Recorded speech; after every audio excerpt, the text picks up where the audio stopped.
Assalamualaikum warahmatullahi wabarakatuh. Perkenalkan, nama saya Restu Putri Namulan dari jurusan Fisioterapi Program Vokasi Universitas Indonesia dengan EPM 20064790002.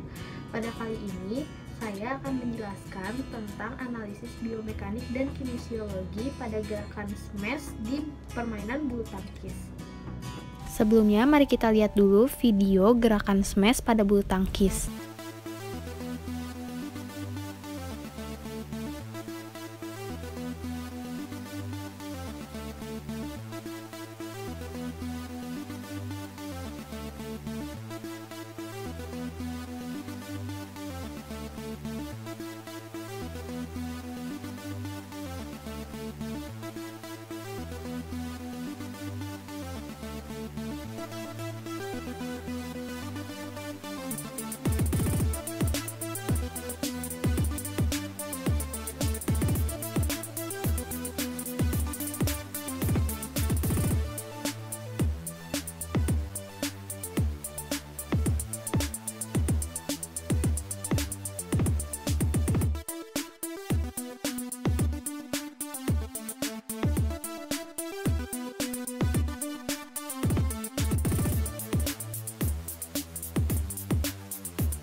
Baik, yang pertama kita akan bahas adalah sequence. Dalam melakukan smash, ada beberapa tahapan yang dilakukan, yaitu tolakan, impact, dan pendaratan. Yang pertama, kita akan mulai dari tolakan dulu. Tahapan tolakan pertama, salah satu kaki berada di depan untuk menumpu dan sebagai persiapan untuk melompat ke arah vertikal. Yang kedua, salah satu lengan diayun ke atas sebatas rotasi shoulder. Ketiga, kaki difleksikan sehingga knee membentuk sudut kurang lebih 110 derajat. Dan terakhir, lalu siap untuk melompat dengan beban bertumpu pada kaki bagian depan. Analisisnya adalah gerakan yang terjadi merupakan gerak fleksi tungkai bawah atau fleksi kinu dengan premover hamstring. Lalu gerak dorsofleksi yang melibatkan tibialis anterior untuk persiapan menolak. Kemudian tahap menolak secara kontinu dilanjutkan gerakan meloncat dengan tumit dan jari kaki menghentak tanah. Lalu gerakan ini merupakan gerak ekstensi tungkai bawah atau ekstensi genu yang melibatkan otot quadriceps femoris dan gerak plantar fleksi yang melibatkan otot gastrocnemius. Saat meloncat, kedua tangan diayunkan ke depan atas yang merupakan gerak rotasi bahu ke atas atau antefleksi pada sendi bahu yang bersifat glaboidea atau sendi peluru dengan melibatkan otot deltoideus, otot pectoralis major, otot bicep brachii, dan otot coracobrachialis. Tahap sekuens yang kedua adalah impact. Wrist aktif menghentakkan ke depan dengan telapak tangan dan jari menatap tangan dengan melibatkan flexor carpi radialis dan otot flexor pollicis longus pada sendi pergelangan tangan yang bersifat ellipsoidea atau sendi bujur telur. Setelah perkenaan dengan bola, lengan pemukul membuat gerakan lanjutan ke arah garis tengah badan atau gerak retrofleksi yang melibatkan otot deltoideus, pectoralis major, dan latissimus dorsi dengan mengikuti gerak tubuh membungkuk atau gerak fleksi yang melibatkan otot abdominis dan otot pectineus. Gerakan lucutan tangan, telapak tangan, tangan yang tidak memukul dan harus harmonis dan eksklusif untuk menjaga keseimbangan saat berada di udara.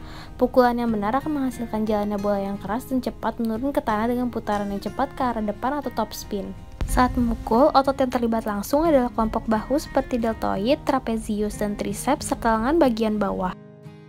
Tahap sekuens yang ketiga adalah pendaratan, yaitu gerakan selanjutnya setelah memukul bola di atas net adalah mendarat dengan kedua kaki mengeper dengan menekuk lutut atau gerak fleksi tungkai bawah yang lentur untuk meredam perkenaan kaki dengan tanah. Pendaratan dilakukan dengan jari-jari kaki atau telapak kaki bagian dalam dan sikap badan condong ke depan dengan memperlambat gerakan. Perlambatan gerakan dilakukan untuk memperkecil momentum hingga menjadi nol atau berhenti bergerak untuk mencegah cedera dalam bentuk kerusakan sendi.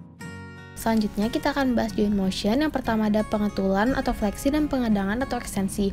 Fleksi memperkecil dan ekstensi memperbesar sudut antara dua tulang yang membentuk sendi dan gerakannya terjadi pada bidang sagital. Sumbu gerak adalah sumbu transversal. Otot yang bekerja disebut otot ketul atau fleksor dan kedang atau ekstensor. Kemudian ada gerak ke tengah atau aduksi dan gerak ke samping atau abduksi. Gerak ini mendekatkan atau menjauh bagian tulang yang bergerak terhadap bidang tengah badan. Gerak terjadi pada bidang vertikal dan sumbu-sumbu gerak adalah sumbu sagital. Otot-otot yang bergerak disebut muskulus aduktor dan muskulus abduktor. Lalu ada gerak putar atau rotasi, yaitu sekeliling sumbu panjang suatu bagian tulang atau rangka atau sekeliling sumbu yang hampir terhimpit. Otot-otot yang melakukan gerakan ini dinamakan otot pemutar atau muskulus rotator. Pada gerakan putar dapat dibedakan antara endorotasi atau gerak putar ke dalam dan eksorotasi gerak putar keluar. Bila titik tersebut mendekat ke arah garis median disebut endorotasi dan bila titik menjauhi garis median disebut eksorotasi. Endorotasi lengan bawah disebut pronasi sedang eksorotasi lengan bawah disebut supinasio. Lalu ada gerak melingkar atau sirkumduksi yang merupakan gabungan antara tiga gerak. Bidang gerak yang dijalani merupakan suatu bidang kerucut dengan puncaknya berada pada sendi. Berikut ini merupakan muscle activity yang berperan di gerakan smash pada permainan bulu tangkis. Yang pertama ada otot-otot di kaki bagian bawah yaitu gastrocnemius, soleus, dan tibialis anterior. Yang kedua ada otot-otot di kaki bagian atas dan pinggul yaitu gluteal, hamstring, dan quadricep. Yang ketiga ada otot-otot di bahu yaitu latissimus dorsi, teres major, pectoralis, dan deltoid. Yang keempat ada otot inti yaitu rectus abdominis, obliku, dan erector spine, dan otot-otot lengan bawah dan lengan atas yaitu bicep dan tricep. Hukum Newton pada gerakan smash. Pada bulu tangkis, hukum Newton yang diterapkan adalah hukum Newton 1.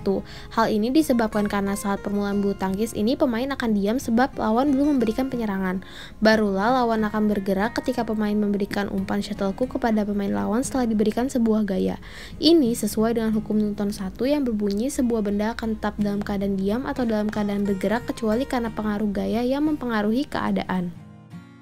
Jenis leverage pada teknik smash di permainan bulu tangkis. Yang pertama ada tuas jenis 1, yaitu ketika pemain menggunakan otot leher untuk menengadahkan kepalanya. Yang kedua ada tuas jenis 2, ketika otot hamstring pemain bulu tangkis mengangkat beban tubuhnya dengan bertumpu pada jari kakinya. Yang ketiga ada tuas jenis 3, yaitu ketika pemain menegangkan otot lengan dan bahu. Analisis dan aspek untuk mencapai smash yang kuat pada permainan bulu tangkis, khususnya pada teknik smash. Kekuatan berperan penting dalam menentukan keberhasilan teknik smash. Teknik ini melibatkan gerak kombinasi lengan atas, lengan bawah, dan telapak tangan. Pada saat shuttlecock melayang dan belum mengenai kepala raket, lengan atas dan bawah mendorong maju. Saat shuttlecock mengenai kepala raket, pergelangan tangan dan telapak tangan memberi lecutan sehingga menghasilkan kecepatan tinggi saat memukul shuttlecock. Kekuatan otot lengan yang berperan baik akan menghasilkan pukulan smash yang keras. Sekian video dari saya, kurang lebihnya mohon maaf. Wassalamualaikum warahmatullahi wabarakatuh.